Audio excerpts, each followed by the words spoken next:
pengaduan dari Pak Siput dan kawan-kawan. Nah, sampai saat ini memang laporan itu masih berproses dan kami juga sudah seringkali berkoordinasi bertemu dengan Pak Siput dan kawan-kawan, dan terakhir beberapa waktu yang lalu Pak Siput ya, itu memang kami menjanjikan bulan Agustus atau maksimal nanti September ini sudah selesai Pak. Jadi kami masih berproses dan sampai sekarang ini kami sudah membuat draft LHP atau rekomendasi Pak. Memang dari SOP kami ketika ada laporan masalah kami harus menyelesaikan, nanti ada produk akhir berupa LHP dari Ombudsman hasil pemeriksaan, dan dalam waktu dekat ini insya Allah nanti akan kami sampaikan, kita koordinasikan dengan teman-teman di Kadin BPN maupun dengan Bukan BPN. Saya kira demikian Pak. Terus saya ingin konfirmasi dari sistem yang sudah kita bangun, itu dari laporan itu panjenengan punya waktu berapa lama untuk selesaikan kesimpulan itu? Kami melihat dari sisi kompleksitas laporan Pak, selain juga sisi sistemnya ada nggak? Sistemnya Ini termasuk kategori laporan sulit ya sebenarnya kalau bukan. maksudnya. Saya ingin dari sisi sistemnya dulu, nanti soal sulit nanti gampang. Dari 37 2008-nya gimana gitu? Secara ketentuan di perundang-undangan kami tidak diatur di situ sebenarnya, kaitannya dengan waktu berapa lama, tapi memang ada peraturan ombudsman yang kemudian mengkategorikan ini termasuk kategori ringan, sedang maupun berat atas beberapa laporan ini. Nah, termasuk memang untuk yang laporan perpanjangan HGB ini memang kategorinya memang kategori berat dan ya memang butuh telaah yang cukup mendalam untuk menentukan seperti itu. Ya semoga kalau yang disampaikan oleh Pak Jaka tadi dalam bulan September ini semoga sudah bisa keluar produknya, karena ya kami mengikuti pimpinan arahnya seperti apa nanti. Bagaimanapun kan produk ombudsman ini kan saran kan istilahnya kalau yang di perwakilan seperti itu ya. Nanti kami akan tentu saja membuat produk yang sebaik-baiknya sesuai kewenangan ombudsman, tidak akan melampaui itu, karena kan kami melihat dari sisi pelayanannya, bagaimana pelayanan kantor pertanahan khususnya dalam ini Kota Yogyakarta untuk ya memberikan pelayanan kepada Pak Siput dan warga Kota Jogja khususnya yang para pemegang HGB yang dalam tanda kutip belum bisa diproses perpanjangannya karena sesuatu hal seperti itu. Saya kira kalau yang berkaitan dengan kata saya pakai saja Perkab 1 2010, kemudian Undang-Undang 25 2009, kemudian terakhir dengan 14, dengan 30 2014 tentang administrasi pemerintah. Monggo itu dipedoman. Iya. Jadi jangan sampai saya nyuwun tolong, karena sampai mitra kerja saya. Kemudian kita juga akan mendorong bagaimana ombudsman ini bisa berperan. Karena memang semangatnya ombudsman itu kan lahir dari kita. Jadi ombudsman lahir dari kita. Termasuk 14 2008. Itu kan semangatnya dari kita. Jadi secara historis kami memang sangat menjiwai.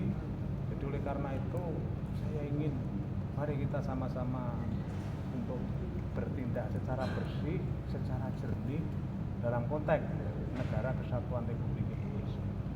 Memang kita sebagai aktivis harus, kalau menurut saya harus tos gitu ya. Jadi jangan sampai, ini laporan pertama kapan? 2010 ya. 2010. Yang kaitannya perpanjangan HGB 2021. Oh, baru 2021. Oh, ini 2024. Nah, 2024 pun terkait dengan aturan internal panjenengan berkaitan dengan persoalan penanganan masalah yang tergolong sulit itu berapa lama?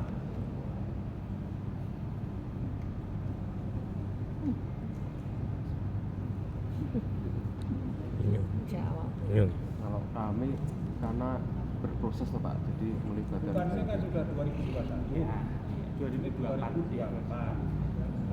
Ya, sedangkan kita paham lah soal cepat, murah, sederhana, biaya murah itu kan kita paham lah soal asas-asas. Intinya kan bagaimana membangun satu kepastian hukum. Jadi ini untuk ombudsman nanti untuk bisa berproses secara yuridis saja. Jangan bicara soal kultur, ya, soal budaya jangan. Tapi harus tetap bagaimana secara hukum, karena kalau saya melihat Jogja itu kan kota pelajar, gudangnya ahli ya, kalau saya Pak Rianto itu dari api. Jadi Pak Dik gudangnya yang ngeyel ini saya bukan ngeyel ngawur, saya enggak, bukan orang yang ngawur. Jadi sekali lagi saya nyuwun tulung, ini ujian bagi Ombudsman perwakilan Jogja. Ya, tunjukkan bahwa Jogja ini sebagai gudangnya orang-orang hebat. Saya ingin seperti itu. Yes. Ya.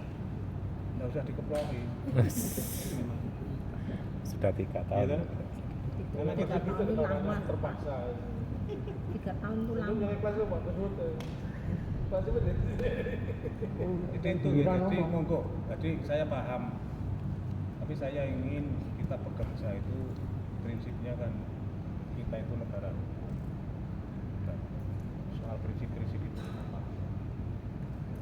Jadi bagaimana hukum ditegakkan. Tadi saya terima kasih dari Pak ahli. Ini salah satu ahli nasional, KPK juga sering.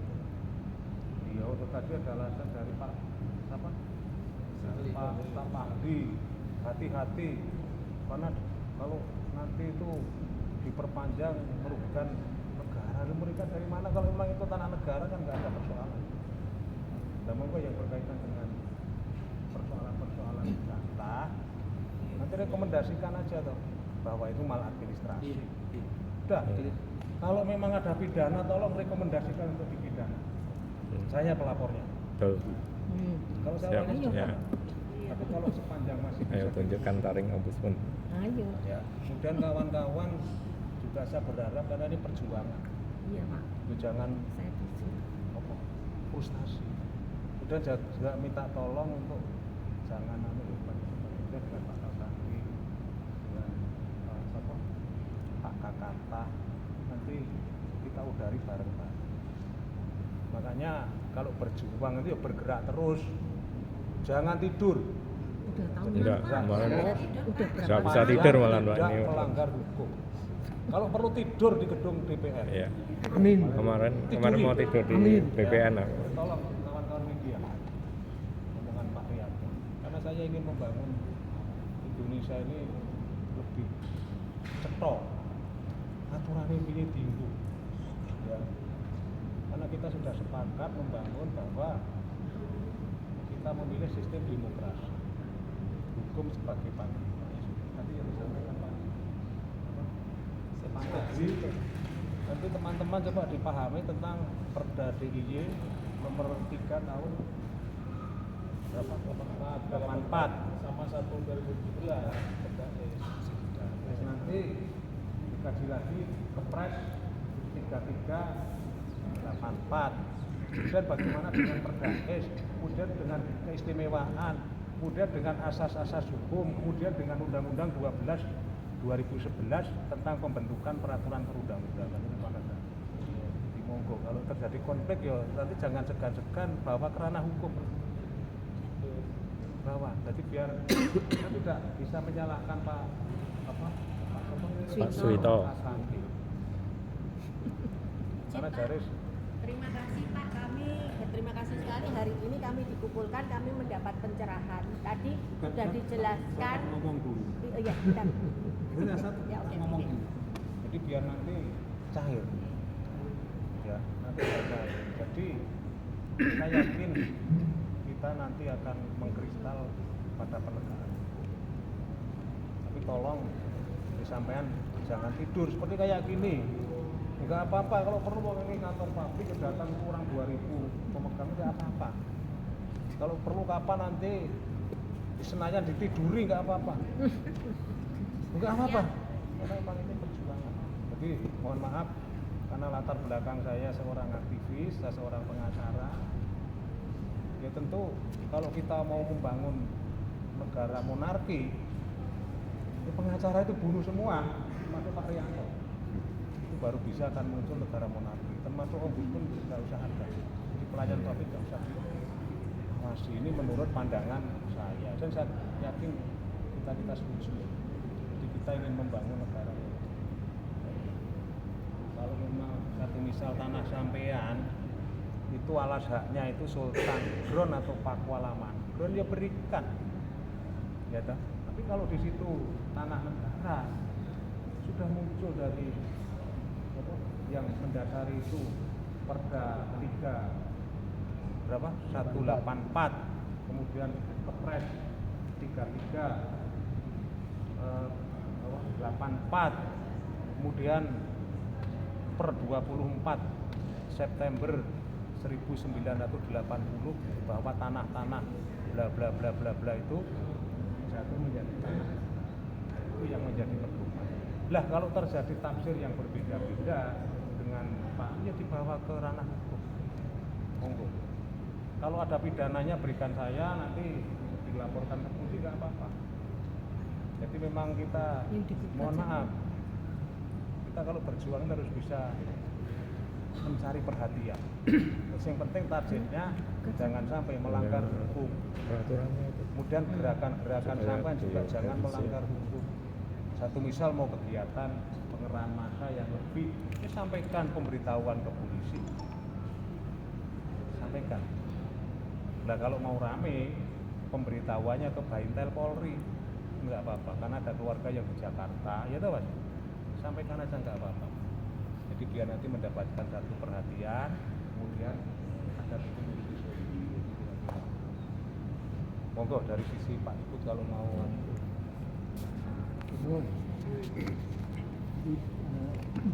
Saya ingin menyampaikan begitu kacamata rakyat. Setahu saya, pemahaman saya, sebuah undang-undang apapun, termasuk undang-undang keistimewaan 2013 dibuat itu tentu untuk mensejahterakan atau lebih mensejahterakan rakyat.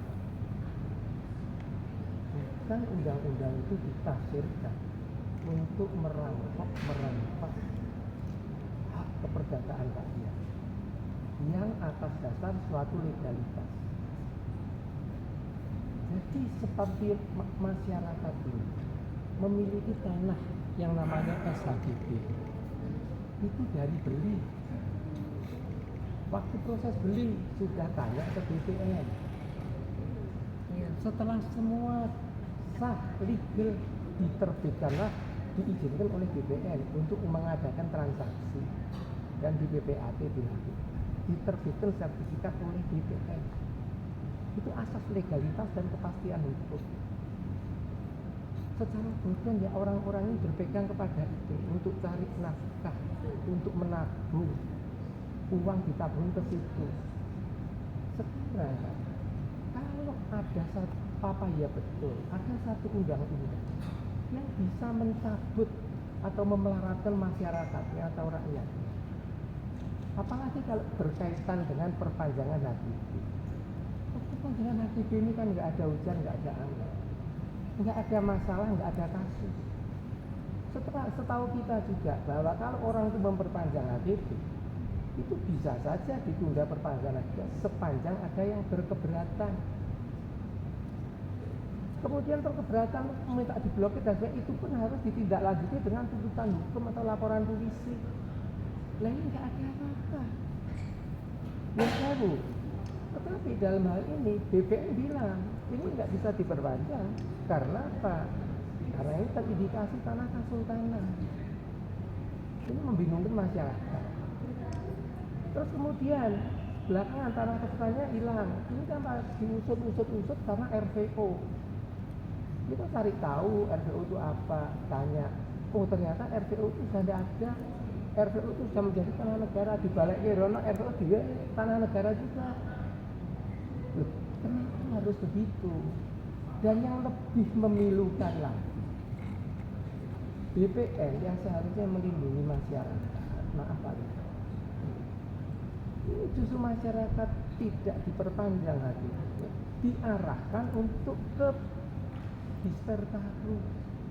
Setelah diarahkan ke Dispertaru, diarahkan ke Panitikismo. Setelah ke Panitikismo, disediani satu belangko surat pernyataan yang isinya apa? Mengakui kalau tanahnya milik Kasultanan dan dengan sukarela menyerahkan kembali tanahnya ke Kasultanan. Setelah itu sertifikat aslinya diberikan, kemudian diharuskan AJB dengan pihak Kasultanan dan masyarakat pemilik sejati dari tanah itu. Diadakan AJB, neng ra dibayar. Bahkan BPHTP-nya disuruh bayar. Setelah itu, beliau pemilik tanah ini sambil menunggu HGB di atas tanah Kasultanan, kalau mau menempati tanahnya dia sendiri yang dibeli dengan jerih payah bertahun-tahun, berpuluh tahun, bahkan ada yang 20 tahun ngangsur ke BTN dan sebagainya, disuruh bayar yang namanya palilah. Setelah jadi palilahnya nanti suruh bayar pisungsung. Jadi masyarakat ini bagaimana kok terbit undang-undang keistimewaan oleh BPN kok diartikan dia harus bayar pisungsung, berkata bengek dan sebagainya. Terus ini kepastian hukum yang apa, legalitas yang apa, dasar aturan yang apa, kok apa ada memelaratkan masyarakat, memelaratkan rakyat ini? Coba, kalau ditanya apa alasannya kok jadi Sultan Gol, kok terindikasi, kok RPO, katanya peta lama. Saya coba nyari peta lama di BPN, saya dapat peta lama jenis 3. Itu ternyata peta lama itu adalah kadaster zaman Belanda dulu. Ada tulisan SG pating trempel di situ. Saya juga tarik ke ahli-ahli. Ternyata di dalam peta lama yang namanya SG itu tertulis tahun ada yang 1925, 1934, 1940. Loh, dasarnya apa ya kok bisa dibikin peta lama? Ternyata dasarnya Rijksblad. Dari Rijksblad 19, 18, nomor 16 dan 18. Itulah tertera di situ semua. Dan ternyata kita lihat lagi, loh, Rijksbladnya ini kalau mengacu, maaf saya juga tanya ahli ya, dari SDPN juga, saya nggak sebut namanya. Disampaikan kepada saya bahwa Rijksblad aturan kolonial semua itu, coba Pak Siput baca pasal 6 Undang-Undang Nomor 3 1950 tentang pembentukan DIY. Saya baca apa yang dibunyikan di situ. Oh, ternyata semua peraturan yang zaman dulu termasuk London zaman Belanda yang Rijksblad itu dikasih waktu 5 tahun, setelah 5 tahun tidak berlaku lagi dan berlaku peraturan yang baru dari Republik ini. Kemudian saya dikasih tahu Pak Siput, Sultan Gol sudah tidak ada semua. Loh kok siapa yang bilang gitu? Ini Pak Siput baca, seorang ahli dari UGM. Ternyata ada di dalam Perda 1954 sudah diatur semua Rijksblad tidak dirubah, tidak berlaku yang berada di kabupaten kota. Di kabupaten 4 kabupaten DIY nggak berlaku. Di situ diatur bahwa tanah desa dijadikan sebagai badan hukum bisa memiliki tanah. Diatur kepemilikan tanah untuk masyarakat itu oleh Sri Sultan HB9.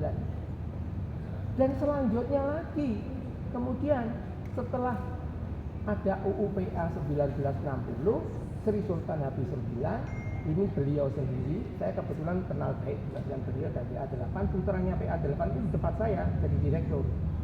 Itu beliau mendikong, sudah kerajaan sudah tidak ada, tanah-tanah ini semua untuk rakyat, terbit buku tahta untuk rakyat dari beliau. Dan pada waktu 19 beliau itu bersurat kepada Presiden 1973 dan kemudian 1984 mohon supaya UU-PA diberlakukan penuh di DIY ini.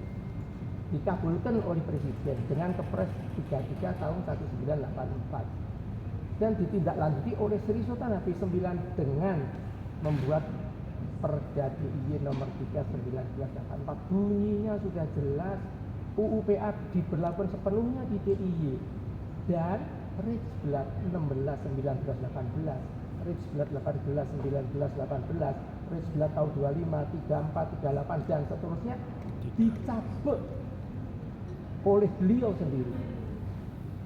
Memang beliau setelah itu semua SGP akhirnya menjadi tanah negara. Nah, atas dasar inilah maka itu negara kemudian memberikan sertifikat HGB kepada masyarakat. Lah sekarang bentar Pak. Ini yang disampaikan Pak itu menurut ahli benar pada yang surat Pak. Kalau aturan sudah on the track seperti itu. track. Nah itu cabut. Iya. On the track. Lanjut. Udah lanjut ya. Ya, lanjut Pak. Terus kemudian Pak, kalau kita kembali bahkan terakhir tadi disebut-sebut oleh ahli yang namanya aturan apa itu yang ngatur-ngatur itu ya, yang penegasan tentang RPO hak-hak barat itu di pasal 95 PP 18 2021 semua hak barat itu menjadi tanah negara. Nah, apa artinya? Bahkan tadi yang disampaikan yang dibunyikan oleh UPA yang disampaikan oleh Bapak Komisi 2 tadi itu sudah jelas 24 September tahun 1980 itu semua tanah-tanah yang hak barat itu kemudian telah menjadi tanah negara. Jadi di DIY sejak itu semua tanah negara dari Sabang sampai Merauke ini semua tanah negara. Nah, setelah itu Pak Wito, ya kita kembali ke yang katanya undang-undang keistimewaan. Loh, kalau undang-undang keistimewaan sudah ditegaskan, dijelaskan di situ. Kita lihat aja di pasal 4B ini saya yang memberitahu pembuat undang-undang itu. Siapa itu? Antara lain Ganjar Pranowo. Ngomong sama saya, telepon sama saya. Terus Profesor Purwo Santoso dari itu rektornya universitas apa itu yang dari NU, Universitas NU itu menyampaikan bahwa itu di dalam pasal 4G termasuk pendayagunaan kearifan lokal ditegaskan Kesultanan dan Papua Alaman ini tidak untuk menegakkan nilai-nilai dan kembali ke praktek feudalisme. Apa ke feudalisme? Feudalisme, nanti tolong Pak, saya bisa koreksi. Feudalisme dari kata-kata feudum, ngumpul ke lemah di luar itu ben kuasa. Itu feudalisme. Tidak boleh feudalisme. Dan di pasal 33-nya Pak Wito sudah sangat preso bahwa urusan pertanahan, pendaftaran tanah dari Kesultanan dan Papua berdasarkan peraturan perundangan yang berlaku. Pasal 15E-nya jelas bahwa gubernur wakil gubernur harus mentaati dan menegakkan peraturan perundangan semuanya. Nah sekarang kalau urusan HBD yang sudah legalitasnya jelas, aturannya jelas, perkabanya mengatur. Terus apalagi kok terus ada karena indikasi tanah Kesultanan tidak diperpanjang itu apa? Apakah ada gubernur bilang nggak boleh diperpanjang? Tidak ada satu surat pun dari beliau seperti itu. Beliau pernah berkirim surat pada 6 Juni 2020. Sudah dijawab oleh Kakangil pada waktu itu. Dijawab 20 Juli. Bahwa di dalam beliau mengacu pada asas legalitas. Kalau di sertifikat tidak tertulis adanya SGPAG langsung diperpanjang. Nah sekarang ini semua masyarakat ada ribuan bahkan terkatung-katung yang mati-mati, yang setruk-setruk. Hartanya mereka itu Pak Wito. Kok enggak diperpanjang dengan alasan yang maaf, saya bilang ya maaf ya, yang tidak bisa berlandaskan hukum. Indikasi Kesultanan itu apa? Terus katanya kalau mau diperpanjang diperiksa di dalam kantornya Pak Rudi, katanya disuruh ngusut dulunya RPO. Nah kalau sudah dulunya RPO terus kenapa? Oke, sementara saya kira cukup. Nanti intinya saya sudah memahami Pak ahli itu yang mengatakan bahwa Kesultanan itu sebagai subjek hukum. Sekarang sudah ada.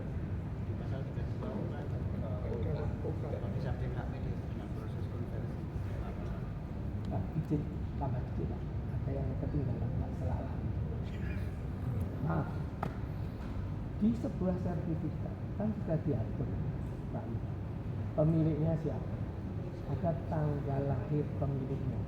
Kalau badan hukum ya tanggal akte badan hukum. Saya sekarang mau tanya, Kalau di situ ditulis milik Kesultanan Ngayogyakarta Diningrat, tanggal lahirnya itu berapa? Mau dipakai UUK, ya, artinya tahun 2012 sebagaimana undang-undang tersebut. Kalau nggak ada UUK ini nggak kisruh seperti ini. Ada UUK dipelintar-pelintar jadi kisruh. Sekarang saya tanya, kalau tanggalnya itu mau ditulis apa? Mau ditulis UUK tahun 2012 itu kan disyaratkan di sertifikat, atau mau ditulis 1755 perjanjian Giyanti. Kalau ditulis perjanjian Giyanti silahkan, di situ jelas tidak pernah punya tanah yang namanya Kesultanan, tanahnya dipinjami VOC. Baca itu di perjanjian Giyanti. Kalau mau ditulis kelahirannya tahun 2012, apa ada toh? Ini tahun 2012 kok bisa konversi, sebelumnya punya tanah itu gimana? Brojol itu lahir kok duweni lemah sing zaman dia. Ya berarti udah salah. Loh, saya itu bertanya.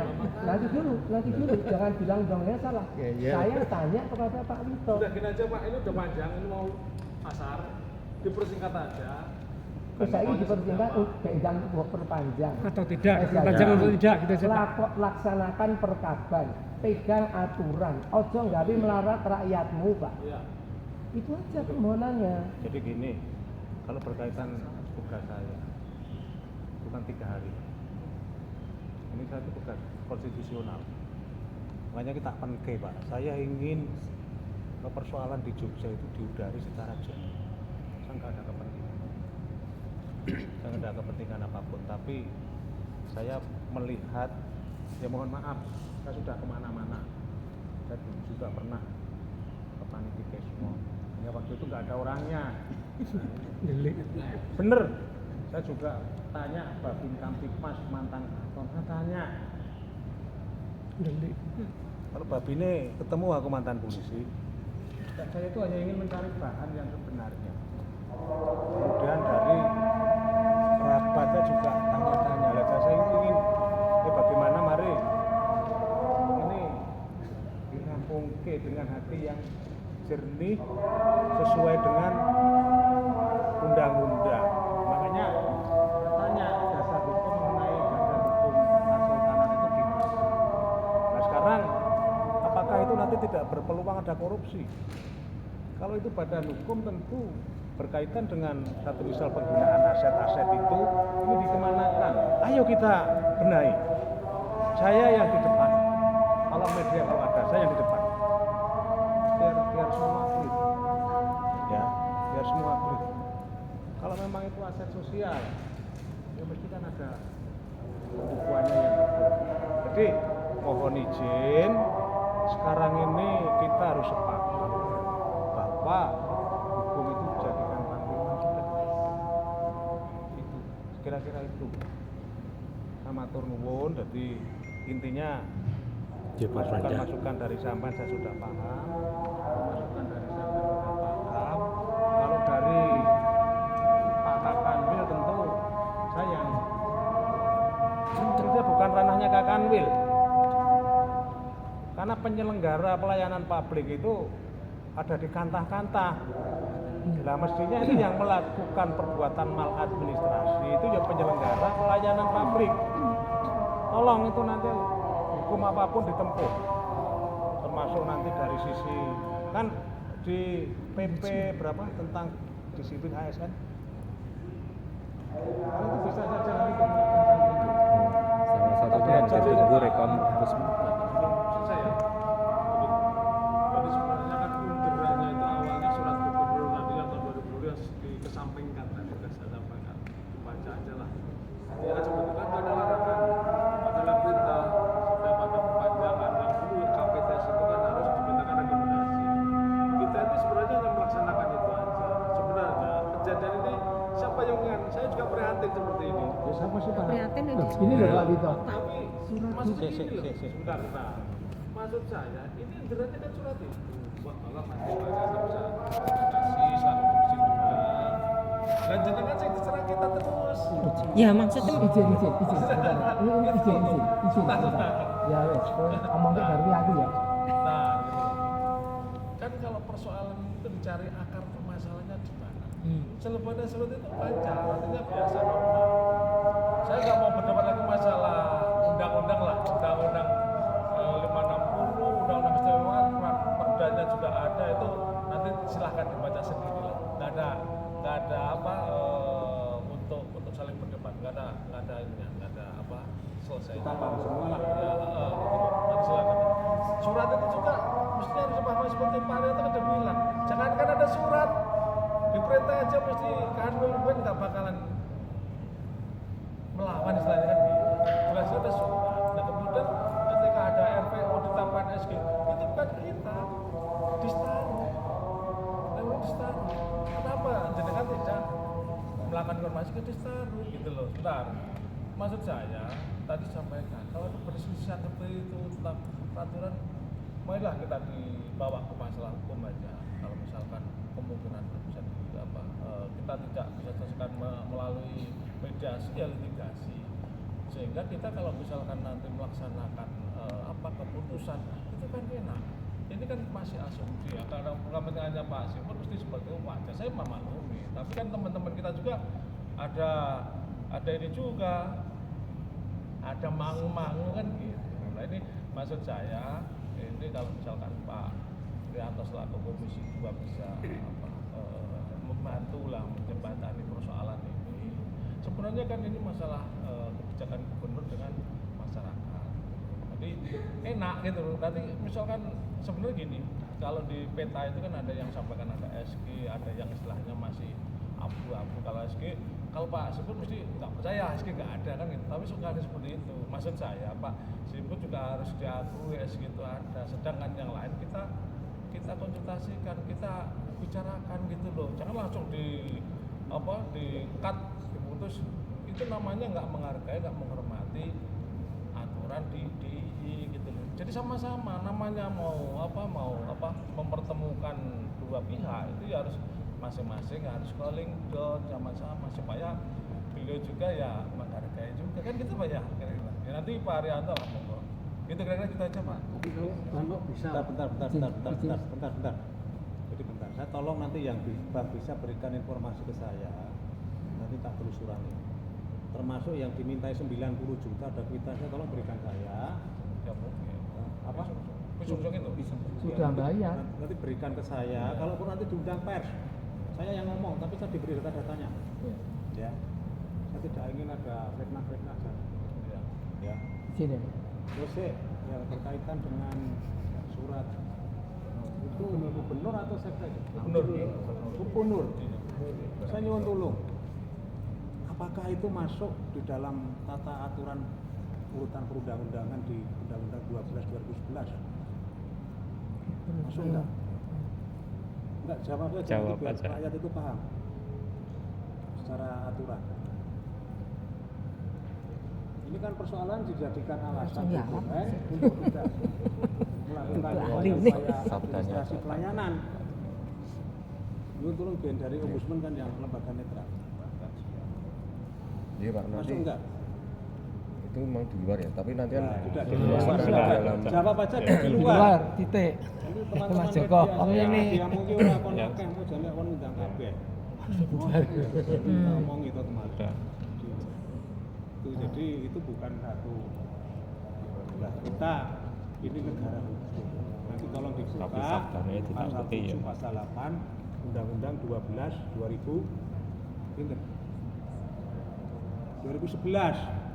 Jadi nanti coba nanti yang kaitan Undang-Undang 25 2009 tentang pelayanan publik perkapan 1 2000 dibuka. Ini biar nanti masyarakat juga cetok, kemudian lakukan upaya-upaya hukum. Jangan anarkis. Memang begini. Jadi yang begitu sudah paham. Jadi jangan sampai di dalam praktek penyelenggaraan pemerintahan negara itu dengan hal-hal yang memang di situ tidak pas. Mangu-mangu itu dalam bahasa Kehati-hatian. Tidak ada mangu-mangu itu. Jangan ada kehati-hatian. Kehati-hatian. Terlalu hati-hati, Tidak Pak. bisa. Kalau Terlalu hati-hatian, hati-hati. itu akan dikalahkan dengan asas legalitas. Kan itu toh, itu mutlak. Monggo lah. Jadi kita itu negara itu jangan disibukkan dengan itu halal apa haram. Halal enggak usah lah. Aturan hukumnya dipakai. Ini menurut pandangan saya yang mohon maaf, saya itu wong desa. Jadi wong desa iki cedak karo watu, watu karo ratu. Dadi lek rada goblok sithik wajar. Itu menurut pandangan saya. Jadi monggo, ini sudah sore. Ya. Sertifikat gambarnya kan Bangsa Pancasila. Enggak itu nanti gampang. Dan nanti dilihat sendiri aja Pak, pas tanya ke kita. Jadi biar nanti jelas, tolong nanti dari Ombudsman berproses. Udah nanti yang diharapkan oleh Pak Kakanwil lakukan upaya-upaya. Nah, untuk itu mohon izin. Kita itu kalau mau melakukan upaya hukum, itu upaya hukum yang seperti apa? Mestinya sertifikat terbit. Kalau panitia nggak terima ya dia yang gugat, kan tupoksinya aturan Bukan kita yang gugat toh. Jadi gini Kalau- Pak, nanti dari Ombudsman biar berproses. Ya nanti biar berproses. Termasuk gugat nanti mana sing duga. saya ingin pejabat pelayan pabrik, pejabat penyelenggara pelayanan pabrik itu nanti bisa dikenakan sanksi-sanksi yang berkaitan dengan PP disiplin SL. Bukan. Kemudian sama juga harus melakukan upaya-upaya, mungkin tuntutan ganti rugi enggak apa-apa. Terus pokoknya Ini semua Ganti untung, ganti untung dong. 5% nanti dituntut ganti itu ya nanti kita tuntut. Polda nggak mau terima laporan. ya kalau nggak mau terima sampan laporan tertulis mengguni presiden. Oh iya itu dilakukan. Pak, sedikit dulu. Boleh. Sebenarnya yang kita harapkan itu tidak seperti ini Pak Suwito. Saya tahu jenengan kerja, punya anak, punya istri. Tapi kita juga, teman-teman juga seperti itu. Bu ya sudah yang seperti dikatakan oleh Om Jika itu aturan yang dibikin jangan surat. Kalau Pak Gubernur beliau sudah sepuh, bisa saja tulis surat salah, diberitahu.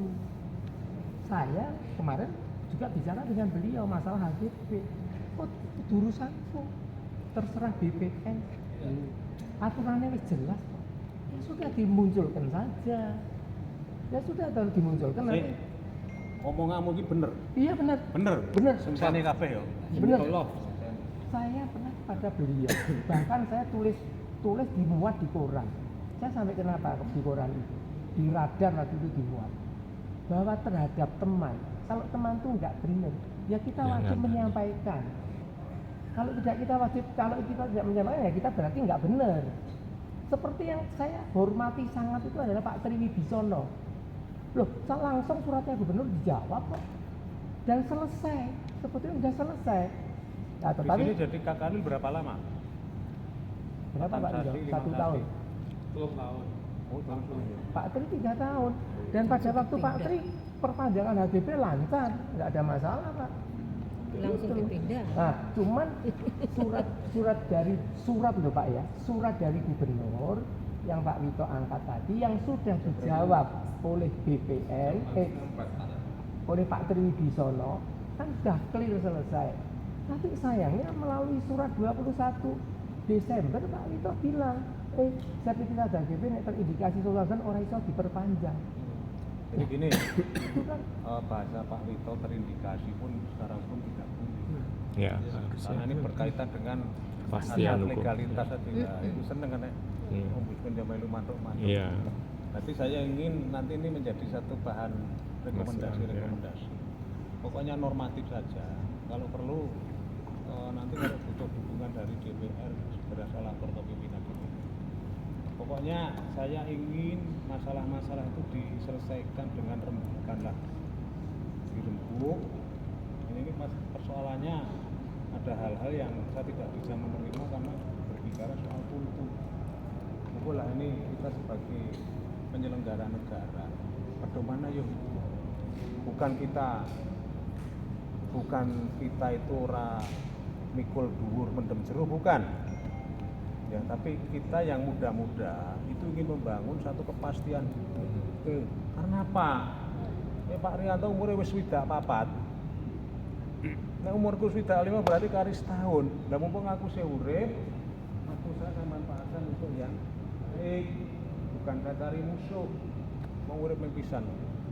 Ya, saya yang jujur, saya urip pisan, saya tidak ingin neko-neko. saya kepengen uripku sing tentrem, sing ora ana masalah. Karena yang non sewu padane sugih kaya ngopo jabatane kaya ngopo. Nek diganjar uripe ra tentrem nek aku rasa. Ora sandi jabatan lah, ora sandi bondo sing akeh. Ini menurut saya loh ya. Betul. Jadi jangan jangan kira-kira itu. Jadi bilang kula matur nuwun kanca-kanca. Kami juga berterima Pokoknya kasih. saya nyuwun tulung dengan kepala dingin. Ya, Ya, siap. nanti semua berproses. Karena itu wong akeh. Terus lakukan upaya apapun. Buatan piye diramekke. Ini tolong media, Pak Rianto kon keramekke dalam arti biar menjadi perhatian semuanya, biar menjadi perhatian DPR RI, biar menjadi perhatian Presiden. Karena kalau kayak begini nanti di Jogja itu malah seperti angka 8. Apa angka 8? Muter-muteran ra cetha. Lah saya ingin nanti dibangun cetha. Jadi sing jelas. Kira-kira itu matur nuwun semuanya. Dan tolong kawan-kawan media jadi pinter ngomong apa-apa di-share. Ya, karena saya memang punya niat-niat yang tulus. Matur nuwun. Terima kasih Pak Rianto. Assalamualaikum warahmatullahi wabarakatuh. Waalaikumsalam. Saiki ngadil kabeh foto karo Pak Kakanwil.